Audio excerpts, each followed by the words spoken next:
Hello and welcome. I'm Falcon, and today we're going to be taking a look at a Paladin's Guide to Enhancement Shamanism. Yes, that's right. Very catchy title name. So as you can guess, we will be looking at the ins and outs of leveling as an Enhancement Shaman from level 85 to 90. These tips could also, or these thoughts and such, can also probably be applied to leveling from 1 or 10, since that's when you're allowed to actually choose a spec, but from level 10 to 90, as this would be Mr. Pandaria, whatever. So, let's jump into the heart of the matter. You are Enhancement.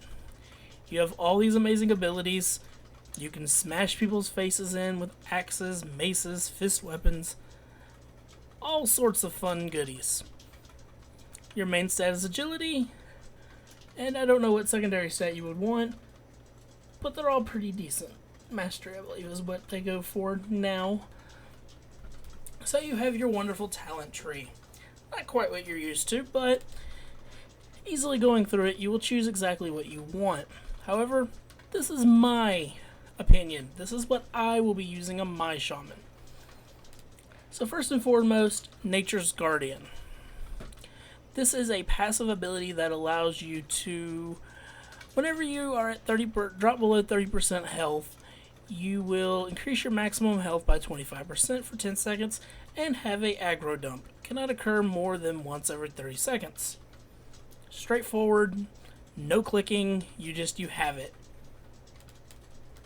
Next is Windwalk Totem. It's on a minute cooldown, and it summons an air totem that grants the raid immunity to movement and parrying effects. It lasts a grand total of 6 seconds. Useful. Tomatic Restoration is your level 45 talent. Well, my level 45 talent.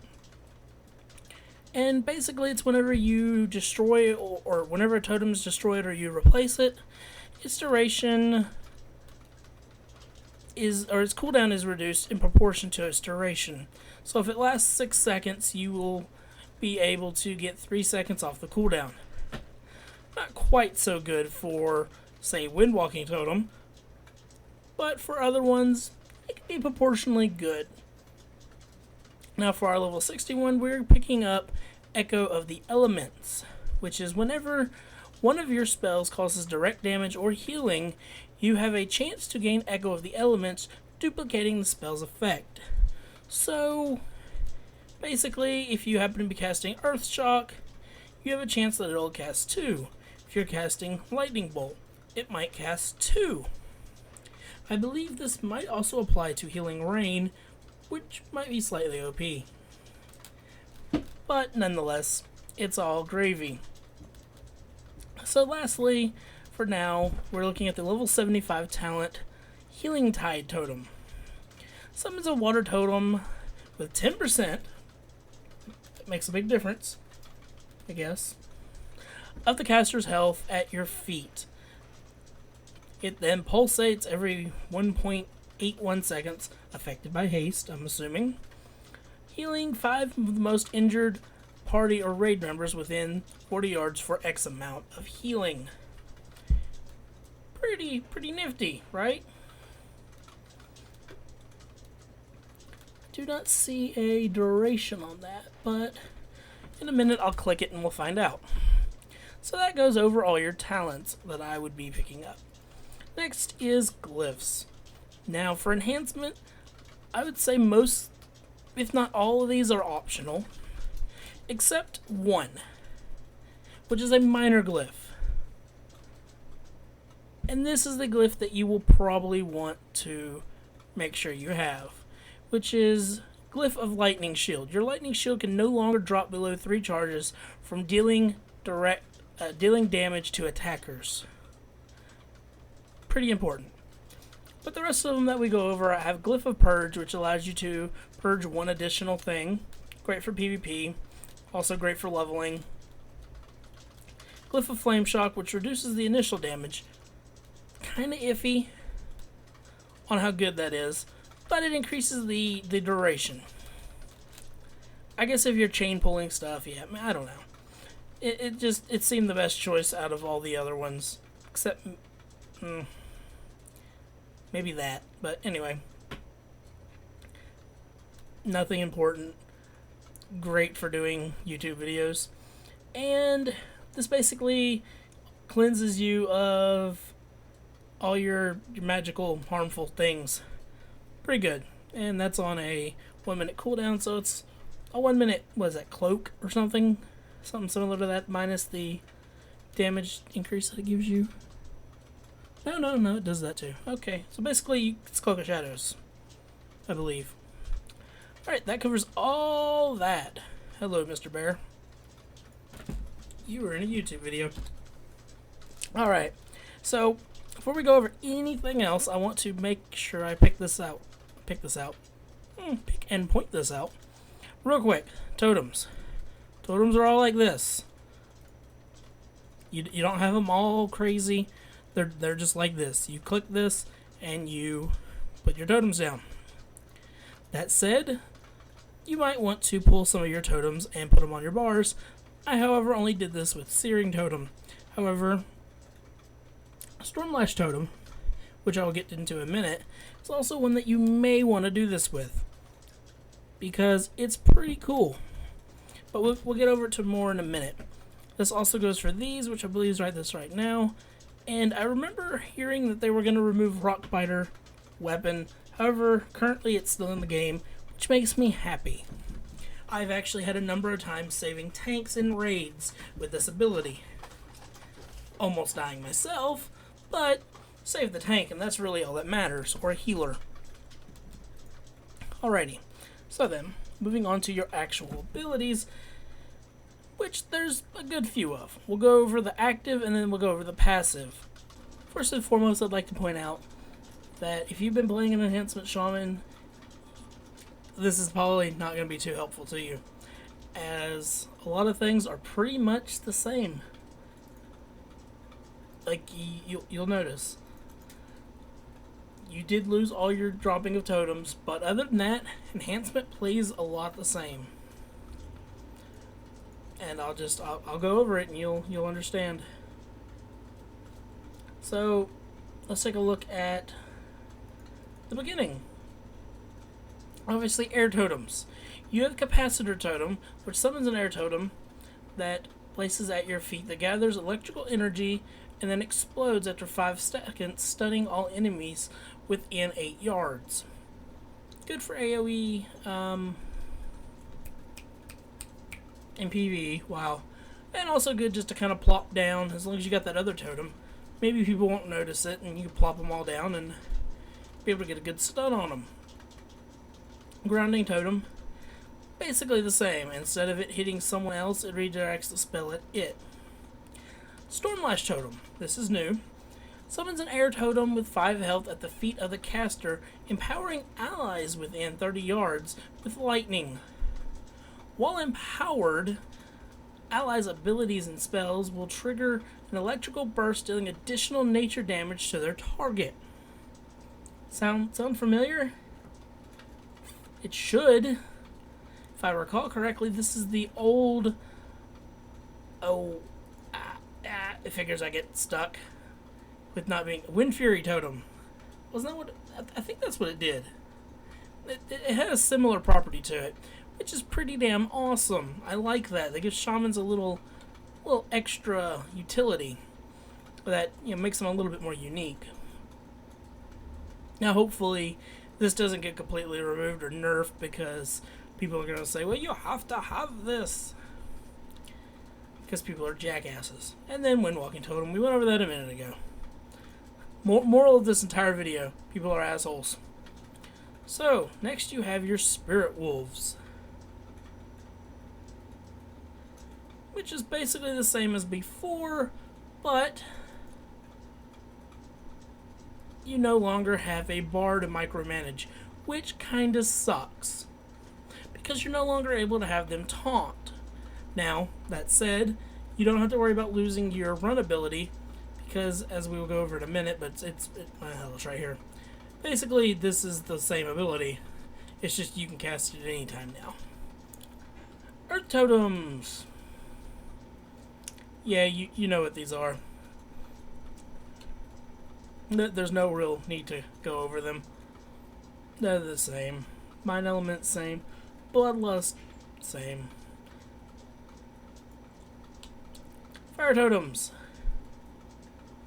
Magma, searing, and fire elemental. Now, I will point out in a minute something else about the fire elemental, because I did say that it got a lot better. You will see shortly. Also, they're all on 5-minute cooldowns. I believe they used to be 10-minute. So that's something new and good. Lava Lash, your key ability. Also spreads your flame shock now. It's about the biggest difference. You can glyph to have it not do so. Why? I guess CC purposes? I guess. It's probably not smart pathing. And it still gets stronger, 40% more damage if you have Flame Tongue on your offhand. Obviously, you're going to want that. Flame Shock. Normal, and because I'm glyphed for it, it lasts 29.9 seconds.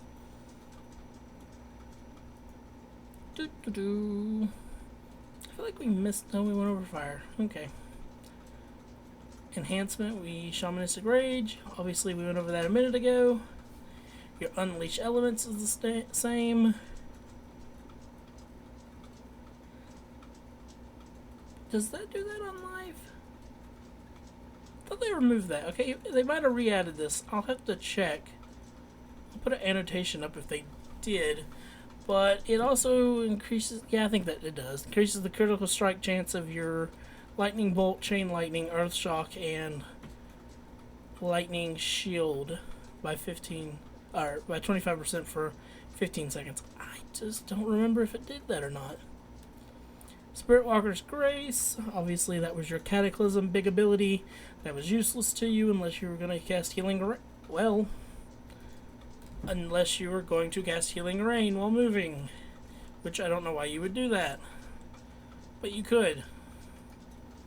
Anyway, moving right along, we have Water Totems, which just comprise of Healing Stream Totem and Healing Tide Totem. Healing Stream is a 30-second cooldown, and it basically just heals people. Yeah, for 15 seconds. And then you get the bigger version. Not much. You still have all of your imbues currently.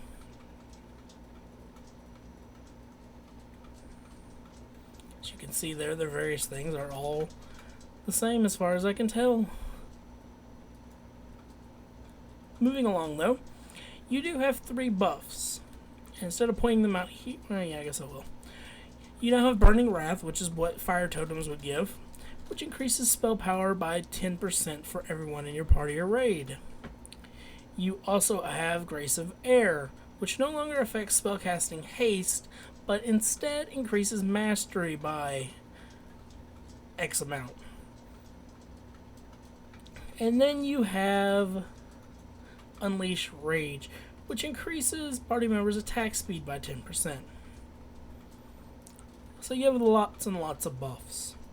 So as I was saying about the Fire Totem earlier, you do have Searing Flames, which acts exactly like it did before, but it also now affects your Fire Elemental's attacks. So now he even is buffed a little bit, which is always nice. Other than that, though, everything else remains the same. And then you have this passive from the thing. And that is it. That is the overview of the class. In all honesty, I'm kind of disappointed. They really haven't done anything, and I'm hoping they do, but they haven't yet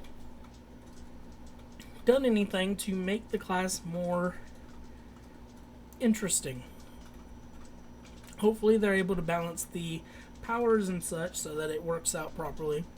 But in its current state, it doesn't. I mean, it does, because you're leveling. I don't know what the damage is, but that said and done, I guess I'll go over my bars real quick. I didn't set up all the key bindings, but this is just the basic setup I have for my live character that's a shaman, minus the new abilities and such. And it allows me to be able to utilize the best of it all. If I was to give out suggestions for some things I would like to see, maybe Enhancement Shamans kit. And this is something I've wanted since Wrath, because I've always liked Enhancement. And that would be a little bit of loving toward AoE in the form of a glacial cleave or something similar to that. Basically taking your main hand, or maybe both, weapons and doing a cleave type attack that, say, would benefit from your frost doohickey. Wow. Your imbued hand of frost. Jesus. Frostbrand. Wow. Okay. Something like that. It's something I always thought I would like them to get. But it's not going to happen, let's face it. Not enough levels for them to justify adding that kind of abilities.